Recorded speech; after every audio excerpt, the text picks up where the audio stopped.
yang akan kita bawa nanti di yaumil akhir. Makanya anak-anak, menutup kajian kita, sehebat apapun masalah kalian nanti, ketika ini sudah saya sampaikan, kalian ingin menerapkannya di rumah tangga, tapi nggak terdukung ustadz oleh suami, nggak terdukung ustadz oleh suami, jangan kalian hancurkan rumah tangga yang sudah kalian bina. Maksudnya nanti, artinya jangan terlalu cepat mengambil keputusan untuk menghancurkan rumah tangga.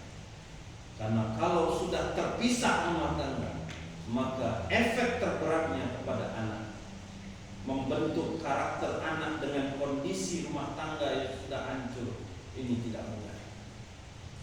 Makanya banyak anak-anak yang bermasalah, setelah saya lakukan penelitian kepada anak-anak yang bermasalah, kita dapatkan pasti orang tuanya sudah bermasalah.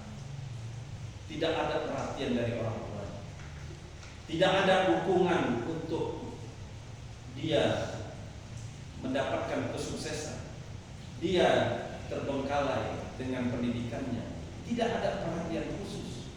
Maka anak-anak, bersyukurlah kalian kalau masih ada orang tua, berbaktilah. Mungkin hari ini saya tidak cukup waktu untuk menjelaskan kisah-kisah yang ada pada masa-masa Rasulullah SAW. Mungkin di lain waktu atau dengan diskusi kita nanti, insya Allah anak-anak akan mendapatkan ilmu itu. Dan Ustaz berdoa